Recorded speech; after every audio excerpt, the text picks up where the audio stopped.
And we'll begin with our traditional beginning. When the great Rabbi Yisrael Baal Shem Tov saw misfortune threatening the world, it was his custom to go into a certain part of the forest to meditate. There he would light a fire, say a special prayer, and the miracle would be accomplished and the misfortune averted. Later, when his disciple, the celebrated Maggid of Mezrich, had occasion for the same reason to intercede with heaven, he would go to the same place in the forest and say, Master of the universe, listen, I do not know how to light the fire, but I'm still able to say the prayer. And again, the miracle would be accomplished. Still later, Moshe Leib of Sasov, in order to save the people once more, would go into the forest and say, I do not know how to light the fire, I do not know the prayer, but I know the place, and this must be sufficient. It was sufficient, and the miracle was accomplished. Then it fell to Rabbi Yisrael of Rizhin to overcome misfortune. Sitting in his armchair, his head in his hands, he spoke to God. I'm unable to light the fire, and I do not know the prayer. I cannot even find the place in the forest. All I can do is tell the story, and this must be sufficient. And it was sufficient.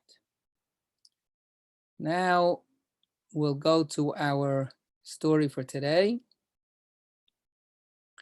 And a little background. The story is Lag BaOmer, as you can see. And I'm going to put all this other stuff away. There you go. So this is a story.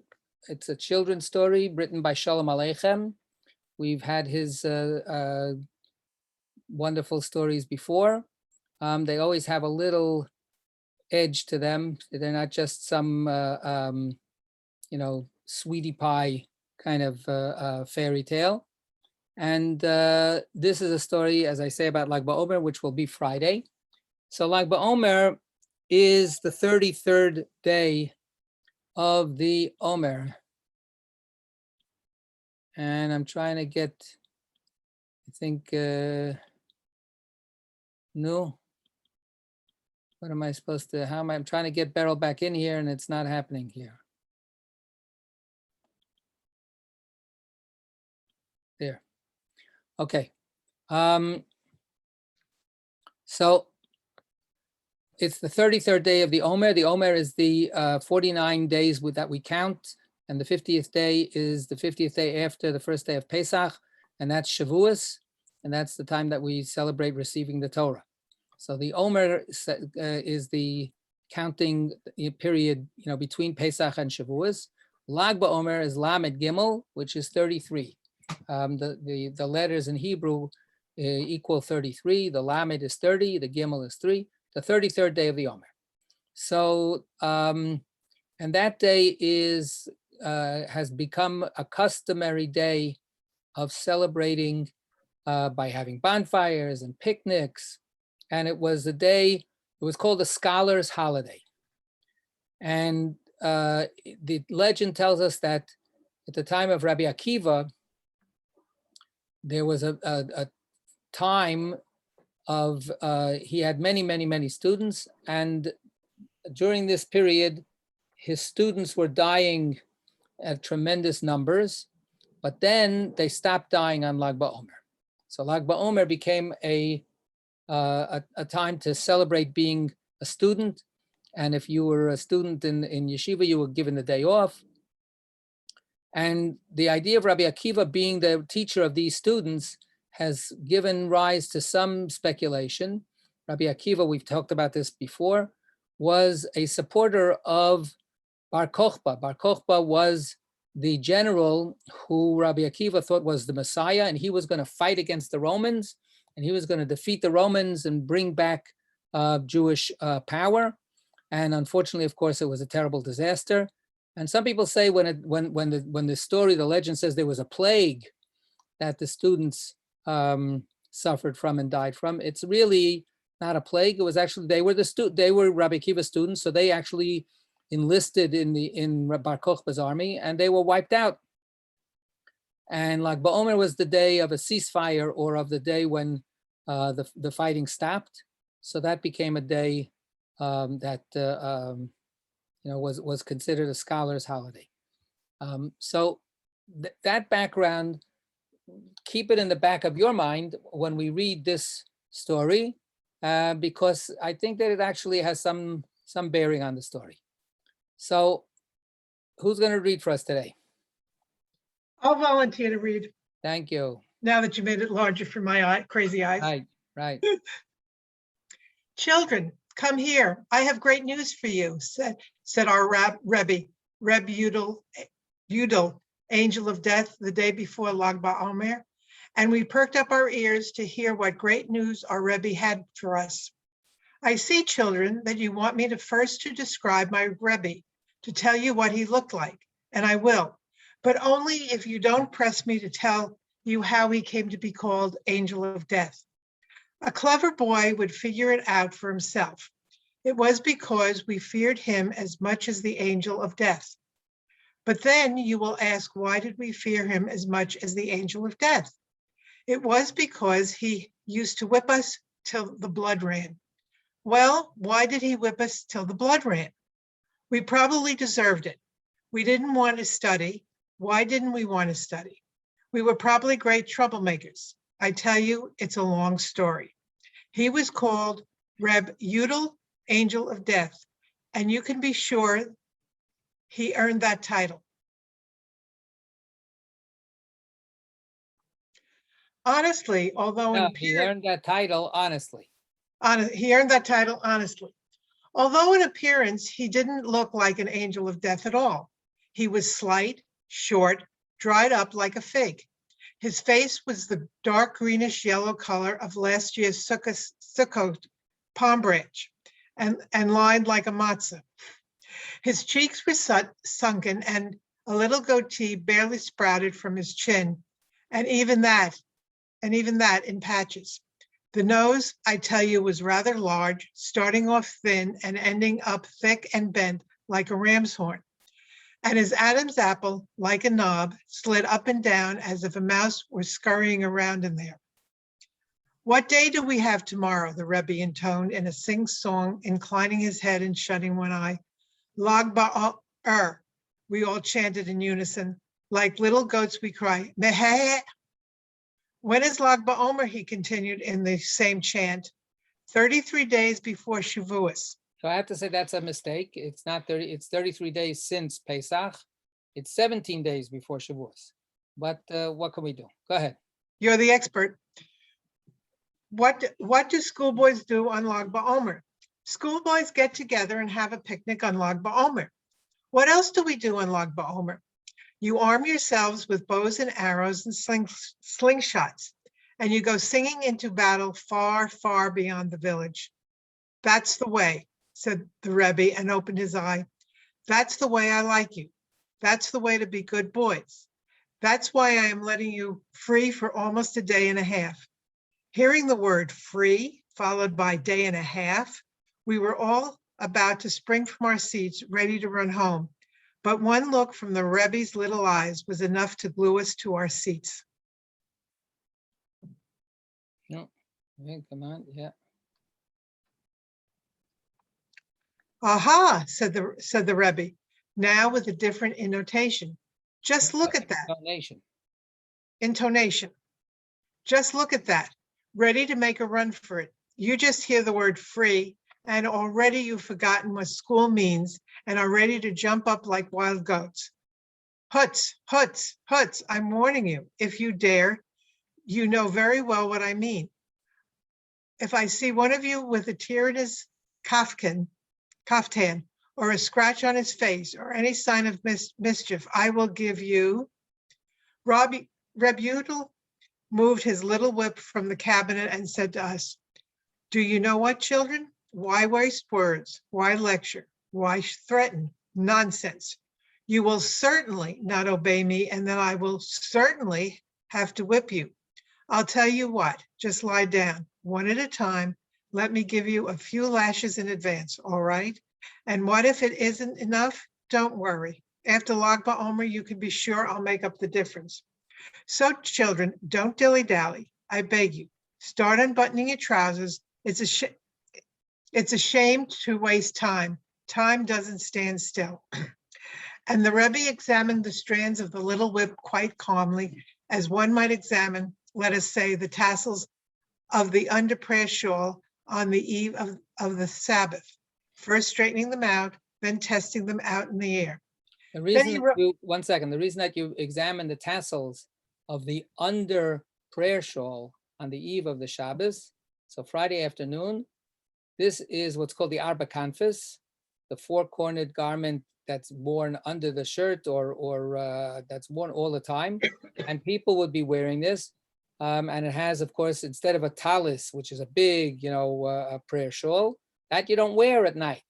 But the arba kanfas, you're wearing it all day long. So Friday night is Shabbos. So what if you're wearing your arba kanfas, you're wearing this under prayer shawl, and it doesn't have the requisite strings. One of them has gotten torn off, they broke. So then you're not wearing the strings of the tzitzis. You're just carrying strings, and people didn't want to carry on Shabbos. So therefore, before Shabbos, you would investigate, you would inspect your garment to make sure that it was still a kosher talis katan, a small talis, so that when you walked around with it on Shabbos, the strings were a mitzvah and not just strings. Rabbi, I always thought that because I think of wearing the CC during the week with Orthodox. I thought they took it off for Shabbos, but they wear it on Shabbos, and even then when they're in services, they add their talis. Yep. So it's like 24. It's like almost 24/7. Yep. Okay, thank you. Then he rose from his seat, approached the long bench, took a deep sniff of snuff, and was ready to go to work. We didn't wait too long to be asked, like Isaac when Abraham, our patriarch, led him to the sacrificial altar. We stood up one at a time, went over to the bench, pulled down our trousers, and lay down quietly without a word, shirts up, faces down, as if saying, "Here, dear Rebbe, is what you asked for." "That's the way I like it, Yussel," said the Rebbe to me as he applied a few light swipes because I was the first.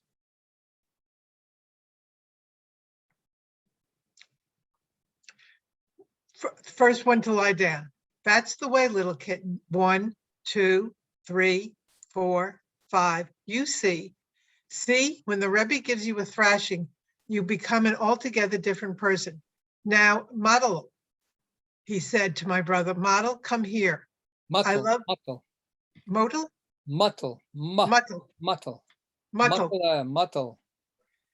I'll get it eventually. Come here. I love these Yosselis and Muttelis because you don't have to beg them. When you tell them lie down, they lie down. Shmulik, my soul, lie down. Shmulikol, right? Shmulikol, like he's Shmulikol, yeah. my son, lie down, silly. It won't last long. The Jewish diaspora should last as long. And you, Laben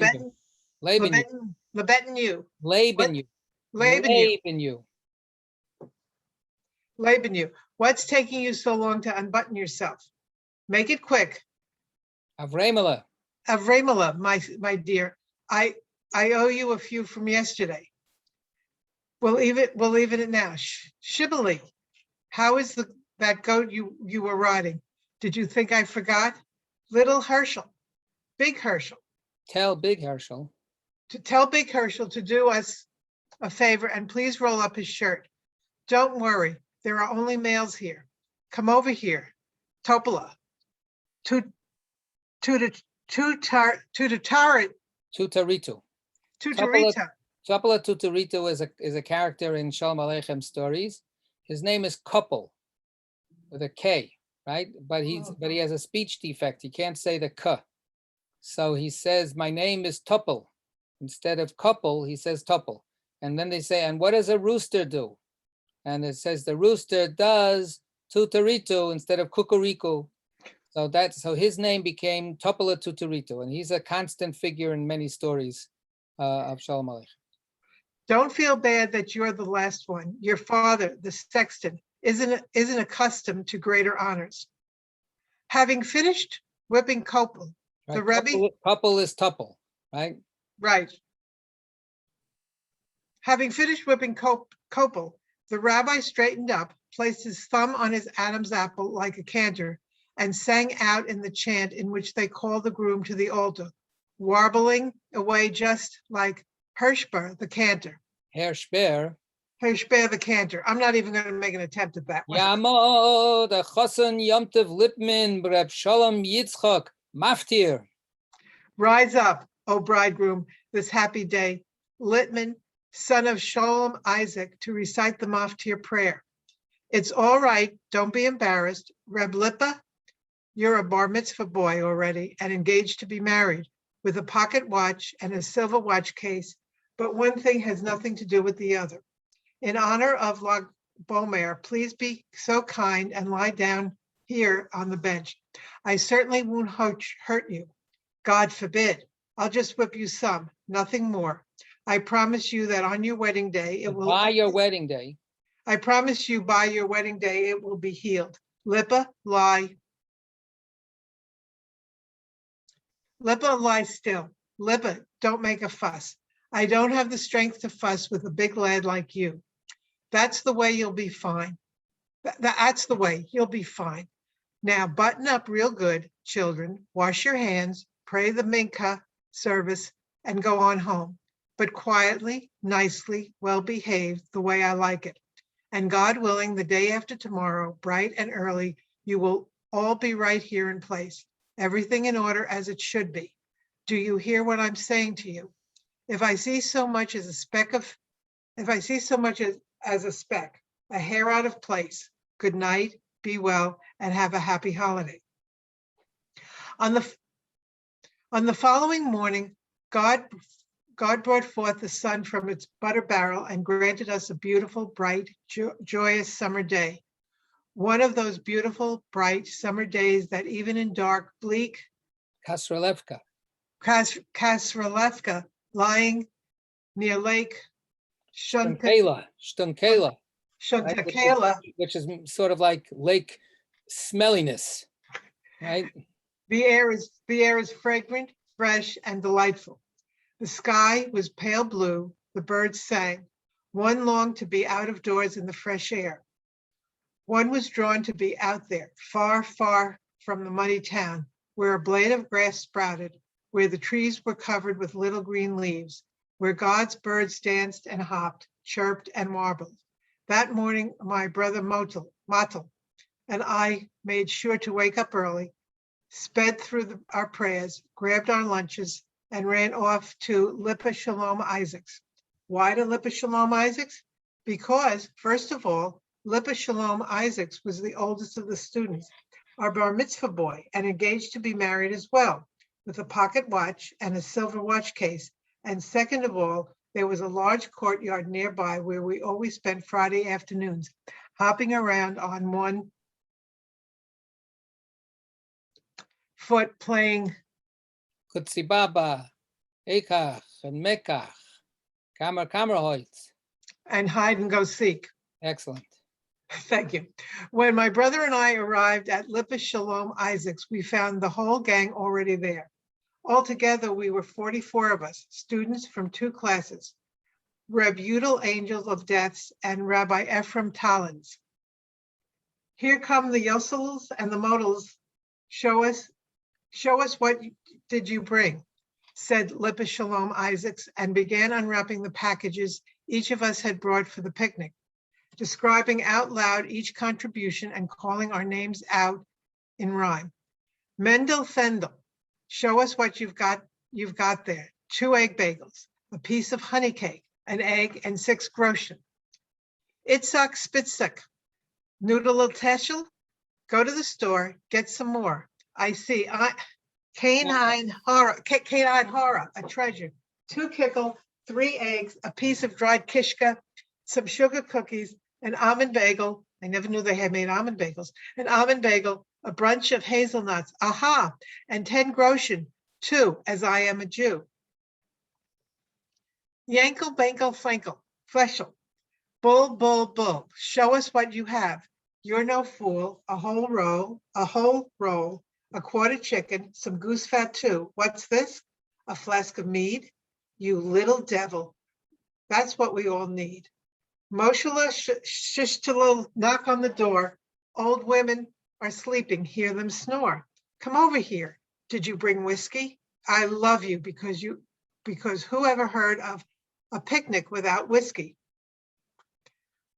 Overfuda, common tuda, common. Schneier Zalman. Shnea Zalman Schneier. Say your prayers. Show us, don't be afraid. Only half an egg, a little piece of bread and honey, a rusty coin too. All right, give it here. It doesn't matter. We're all partners in the Lag BaOmer picnic.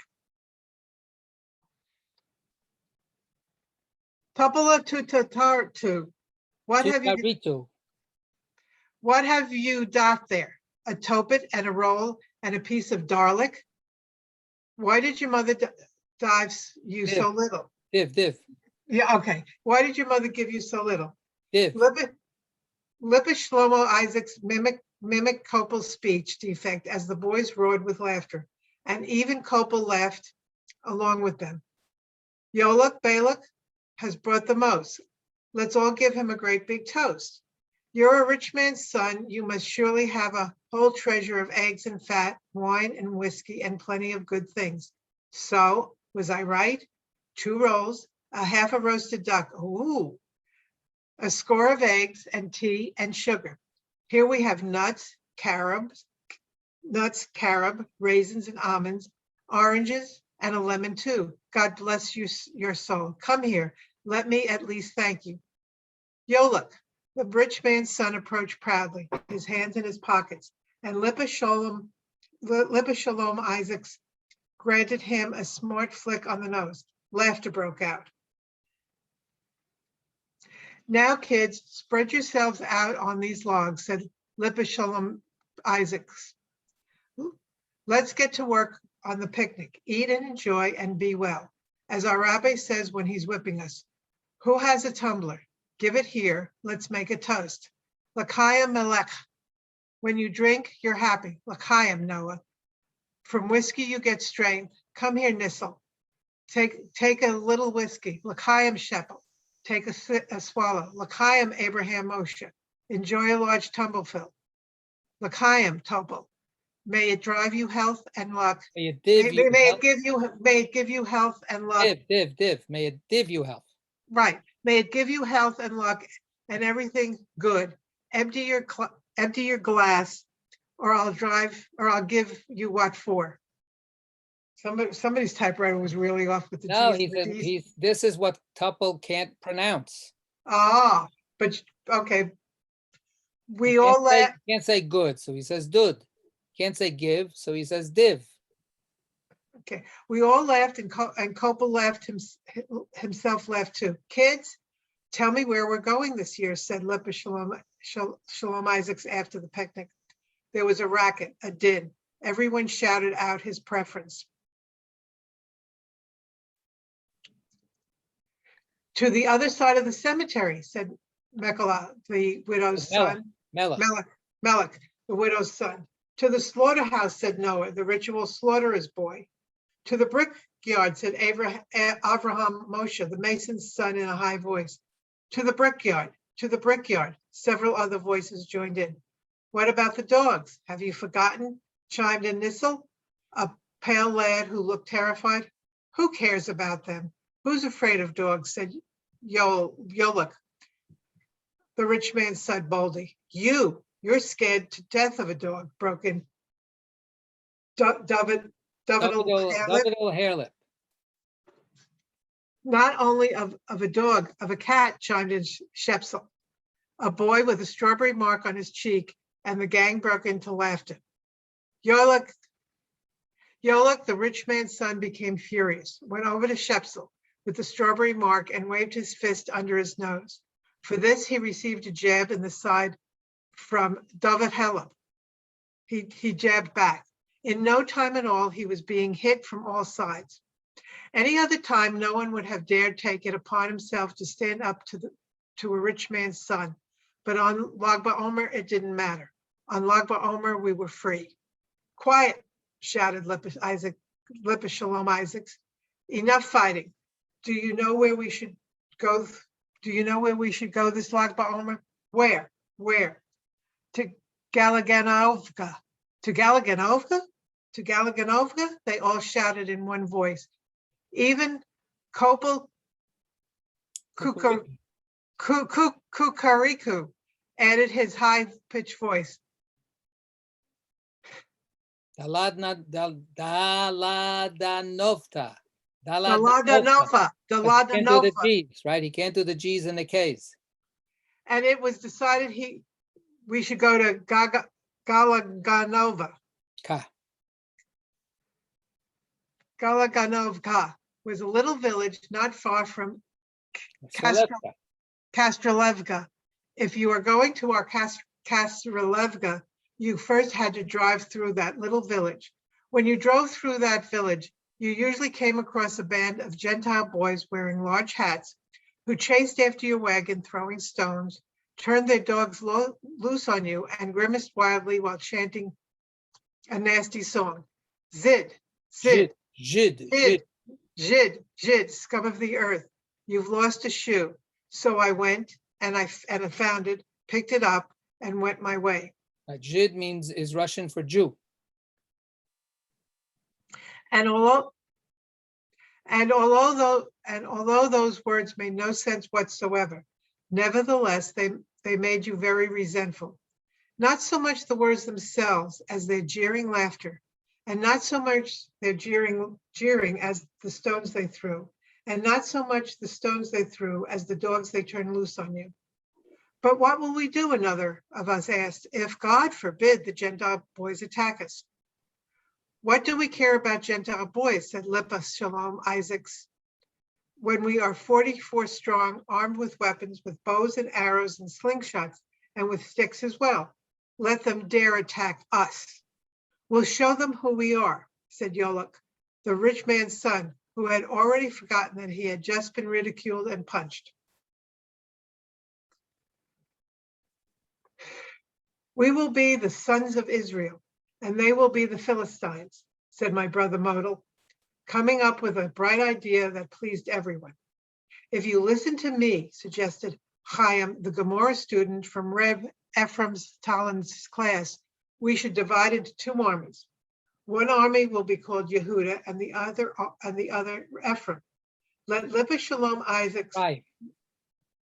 Ephraim. Let Lipa Shalom Isaacs be the leader of the Yehuda army, Yudel, angel of death's class. Yudel is Yehuda, right? Yudel is a nickname for Yehuda. So that Yehuda would be Yudel, angel of death's class, and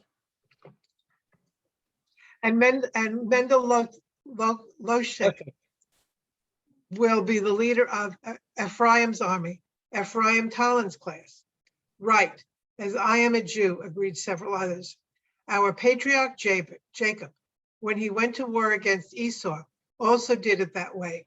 He figured that if the enemy attacked and defeated one army, the other army could retreat. No one will retreat, declared Lipa Shalom Isaacs. We will destroy the Philistines, drive them out. Gang, take your weapons and let's get the Philistines. Let's sing a song, kids. A song. What song shall we sing? They sang an old Russian song. Can't help you. Go ahead. Nai Pugasa. Yeah. No, Yes. Net Pugasa Baron Yaakov. Don't be afraid, my faithful Yaakov. And we all joined in cheerfully in Russian. Nayet, Nishavu. Yet. Net, Nishavu. No. I remember from Khrushchev. Yet. Net, So, with the shoe banging on the desk. right. Nayet, Nishavu. No, nothing. Nayet Basama Nikavu. We aren't afraid of anyone. Toko boga adnavo, only of God. Right. So this is a variation on the song that I played for you earlier. Now, where do we find some Philistines? Called out Yolak, the rich man's boy, drawing his bow. I will take revenge on them, said Yankel, and prepared his slingshot. Make a shamble of them, cried Chaim, and raised his stick. Tear them in two, added Avraham Moshe, demonstrating with his hands how he would tear a Philistine in two. Quiet, kids, one of us called out. I see a Philistine riding towards us with a pair of oxen. A peasant was driving from the village to town, sitting calmly on his wagon, wearing a large felt hat and smoking a pipe, waving his whip as he urged his oxen on. Hi, hi, sub salavai. Hey, my nightingale. Children, draw your bows, commanded Lipa Shalom Isaacs to the Yehuda army. Children, aim your slingshots at the Philistines, recommended Mendel Loshe to the Ephraim army. We drew our bows, aimed our slingshots, and Noah the slaughterer's boy sang out again in Yiddish and Russian. Bukar Rev Yaakov, God chose Yaakov. Israel Panbog Yaakov, God chose Yaakov. Alter Ovdi Yaakov, don't be afraid, my slave Yaakov. Nayat Pagasai Baron Yaakov, don't be afraid, my faithful Yaakov. And we all joined in cheerfully in Russian. Yet, nishtabon, yet boy moska nikabo, tolka bogad nabo. Go ahead. Thank you. The Philistine was apparently very frightened of our two armies. He removed his hat, crossed himself 3 times, spat, and called out to us in a deep voice. What are you doing here, unbaptized, accursed little Jews? And with this blessing, he was about to leap from the wagon with his whip and wage war with us. Listen to me. Let's leave this Philistine alone, said Yolak, the rich man's son. What has he done to us? We're supposed to wage war with the little Philistines. Right you are. As I am a Jew, right, we all shouted out happily, girded our loins, and ran off like heroes singing the same song. Gal de et Yaakov, God saved Yaakov. Spasal pan bog et Yaakov, God saved Yaakov. Al te'ira evdi Yaakov, don't be afraid, my slave Yaakov. Whoop, the other way, sorry. Nayat Pagasal Baron Yaakov, don't be afraid, my faithful Yaakov. And we all sang together. Yet, nishavon, yet boy moska nikavo, tolka bogad nabo. Now, children, let's sit down and rest a bit, ordered our 2 generals. Lipa Shalom Isaacs and Mendel Losek. We rolled up the hems of our little kaftans and sat down in the field on the green grass, stretching ourselves out. We lay there looking up at the clear blue sky where tufts of clouds were scudding by, white as silver and thin as smoke, where a long row of birds gilded silently, dipped in the deep sky and vanished. Where do you think those birds vanished to? One of the boys asked another, looking up at the sky. They've stopped off on top of Mount Ararat, the other boy answered, as if he knew this for certain. How come Ararat? The first boy asked with great curiosity. Because Ararat is the highest of all mountains, the other one answered, like a person who knows everything there is to know in the world. I lay and listened to the words of the 2 boys, and I wondered how it was possible that Ararat could be nearby. Ararat was in Israel, and we were far from Israel. But I quickly answered my own question with a new question. What about the Philistines? The Philistines were also over there, but we were still going after the Philistines here. Those 2 talkative boys did not stop chatting to each other. One asked, the other answered. What will happen after we defeat the Philistines? What do you think should happen? I mean, what will we do with their land? What do you think we should do? I mean, should we lay waste to their land, scorch the town, and put to the sword their women and little children? Why should we scorch towns? What do we have against those poor little children? But that's what's written in the holy book. Some example. That was long ago, and this is now. It will be enough that we impose a tax on them and that they pay us. The talk between the two lads, the soft, warm breeze, the blue sky, the green grass, and the smell of the earth cast a spell over us of such sweetness that a delicious languor suffused our every limb. We would have lain there like that all day had not one of the boys leaped up with a cry, "Philistines, Philistines!" We sprang to our feet and saw before us a flock of sheep and several young shepherds holding large staffs standing next to us, looking us over and discussing us in their language. What is this? Horatsu. Looks like little devils. No, they're Kaskralevka Jewish kids. Jews? What do you know? Oh, look, they've got sticks. Come on, gang, let's get them. Set the dogs loose on them. Let's go, gang. Hey, gang. Why don't you do something, kids, called out our two generals as we set our bows and arrows and aimed slingshots as Noah sang, Derekova Yaakov, a star rose from Yaakov. Visala something or other, Yaakov. A star rose from Yaakov. Al Terah Avdi Yaakov, don't be afraid, my slave Yaakov. Nayat Puga Lasa Baron Yaakov, don't be afraid, my faithful Yaakov. And we sang out aloud.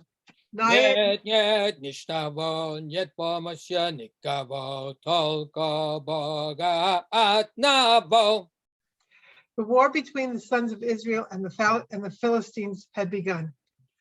Don't press me, Jewish children, to tell you how the war between the sons of Israel and the Philistines came out. Don't ask me which side won.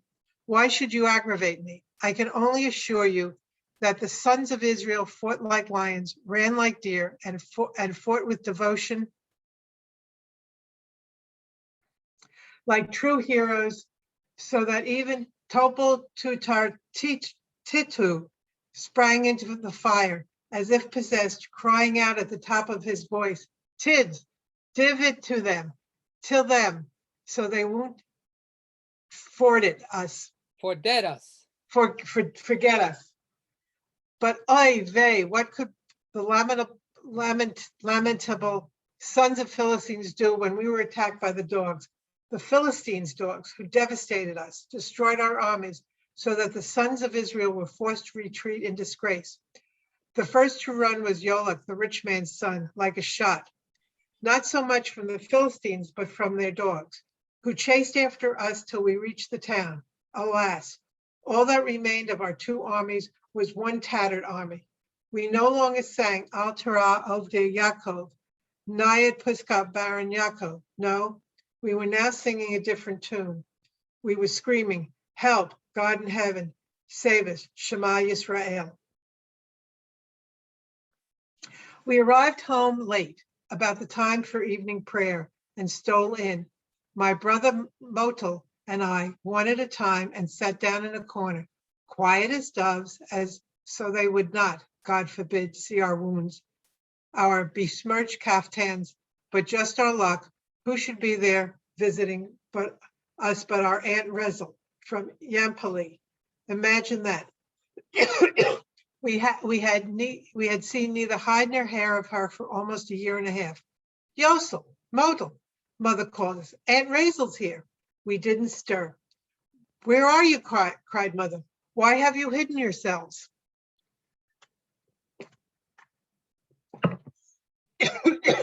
We didn't make a sound. Mother approached, saw us, clapped her hands together. I am thunderstruck. I am shocked. Yakamil. Yerachmiel. Yerachmiel. Where are you? Come over here. And you really quite and you'll really see quite a sight. My father came over. He was a sickly man who, as long as I could remember, always coughed. He stood there looking at us from head to toe, and then the grilling began. Where have you been? What have we done? With whom had we been fighting? We stood there, my brother Motel and I, looking down at the ground, wishing the earth would open and swallow us so we would be rid of all these troubles. And my father kept grilling us. So tell me where you were. What did you do? With whom were you fighting? And mother stood and mother stood to the side, nagging him. Some father can't even say an angry word. In some family, the father smacks and thrashes so a child will know for the next time. He should feel it. He should remember. But father did not beat us. He never beat us. He only punished us with words. He didn't stop asking, what will become of you? He was eating his heart out. He began coughing and said we would shorten his days. We wept quietly, never speaking so much as a word. Wait, my mother said to us. Tomorrow, if we live so long, I'll report this to the Rebbe. When we arrived at school the following morning after Lag BaOmer, my mother was already there with several other mothers who had come to give the Rebbe a report. And the Rebbe, Rab Yudel, Angel of Death, did not have to be asked too long and executed a sentence on us all with a generous hand as he had promised, making sure not to overlook anyone. And when it was Lipa Shalom Isaac's turn, he had to wrestle with him for a long time, forcing him to accept his punishment. Lipa, a bar mitzvah boy and soon to be bridegroom, with a pocket watch and a silver watch case, was under no circumstances going to lie down in front of the woman. And Lipa got his way. The women left, and the Rebbe gave him over 50 lashes. From then on, we swore, and to you children, I say the same. Never, never wage war against the Philistines. That's the story. Boy, those. So thank you, Yeshikoach Carol, a real tongue twister, tooth breaker. Right. But very good. We got the story.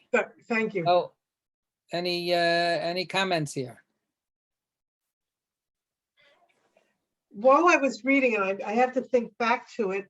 There was a spot. I maybe when we're talking about, remember, but I made a comparison to something else, either another story or something going on, but I don't remember at this point. All right, it'll come back to you, I hope. I hope. So good. All right, Josie. It sounds as if the boys are normal rowdy boys and they're looking forward to a good fight. But the parents and the Rebbe are telling them that that's not nice and Jewish boys should not fight, which of course leaves you to see the difference between the Eastern European view of what's right and the Israeli view of what's right. Bye-bye, Beryl. Bye, Beryl. Bye-bye. Bye. So it's a good portrait of life in what I imagine is a small Eastern European town. Right. So, yeah, I mean, this whole business about fighting and the Jews fighting, of course, on the other hand, you know, they were a little bit outgunned. They didn't have dogs that could, you know, they could sick on their enemies. So in the end, where are they? They're you know, they're pretty much, you know, routed by their Goyish enemies.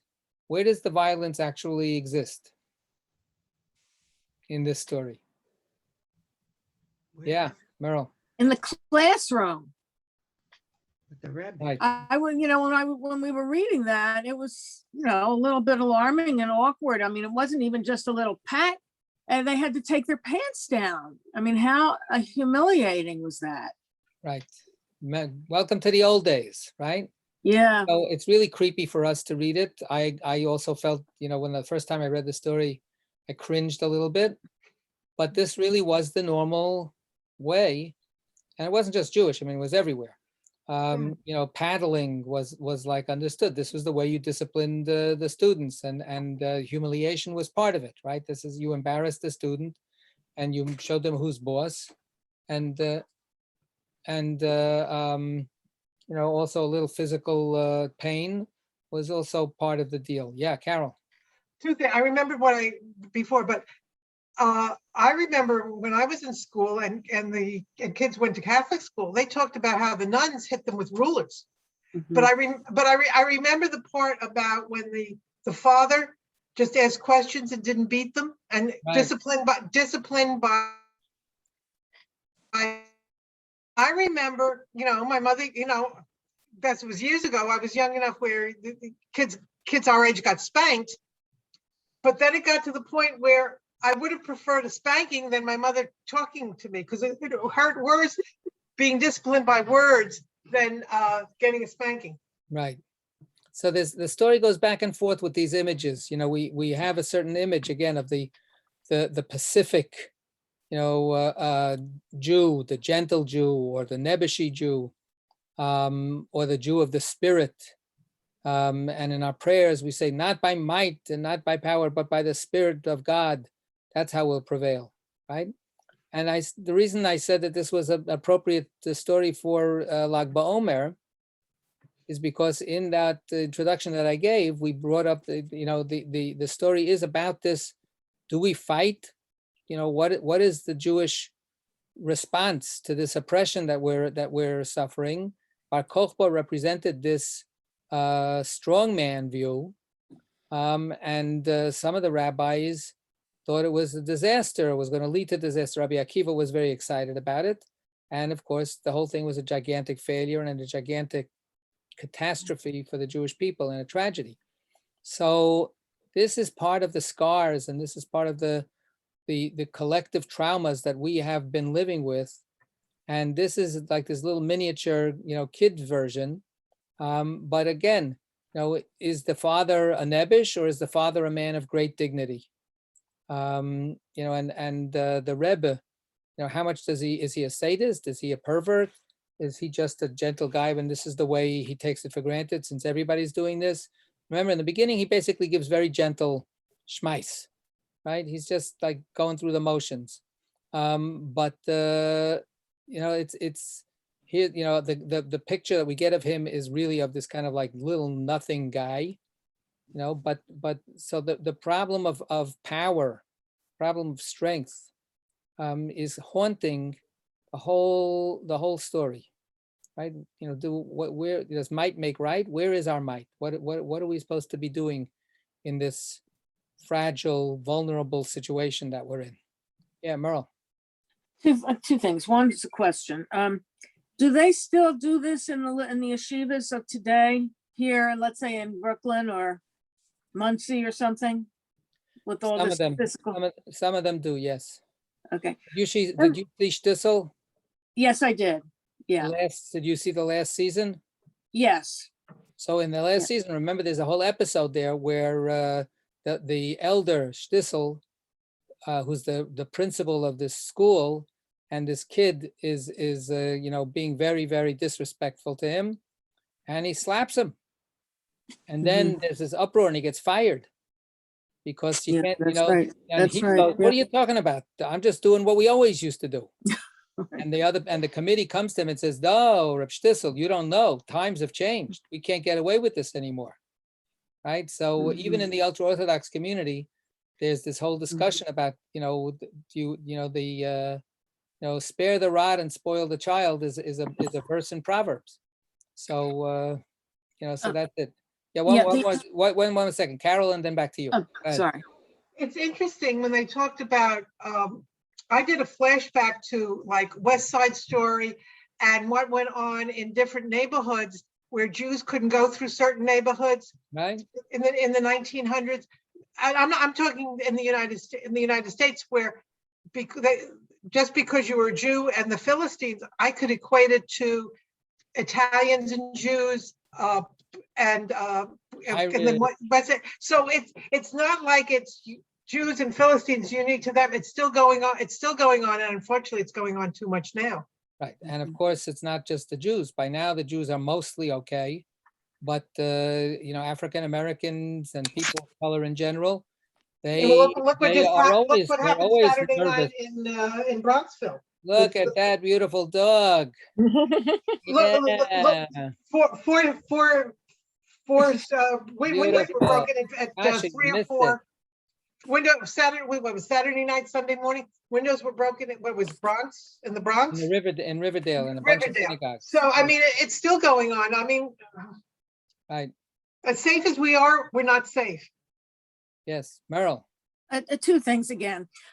Speaking of Shtisel, having watched 3 seasons of that, when we were reading the story, I was able to pronounce a lot of those names, fairly Good. well. I That, couldn't all read the right. Russian, but some of the names All right, it paid I off. got. Then the other thing I wanted to say, I grew up in a Jewish neighborhood in Philadelphia, and not a particularly religious. We had all kinds, Reform, conservative. There must have been some Orthodox as well. And nobody had dogs. No one had dogs. None And- of the Jews. The Jews Huh? didn't. The Jews didn't have dogs. But everybody was Jewish in my neighborhood. The whole school was Jewish. That was our little catchment area. So there were no dogs around.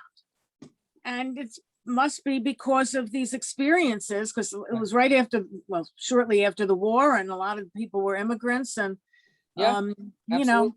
dogs weren't Absolutely. cuddly little things. No, Jews were afraid of dogs because of what happened, because they were the way they were used by their neighbors. And to this very day, I know that I've seen, again, I'm walking down the street with Kasha, certain, people of color get very, very nervous and afraid when they see a dog, because the dogs were always, sicked on them. Dogs were trained to growl at them, to intimidate them, to bite them, to run after them. This is, a sad history of hatred. It goes to so many different groups. We've got a great gift for hatred and for cruelty. Unfortunately. And for cruelty. All right. So Yesha Koach, we're gonna stop Thank the you. session here and look forward to the next session. Happy Lag BaOmer on Friday. Thank And I- you. Thank you. And I guess I'll Same see you you. tonight.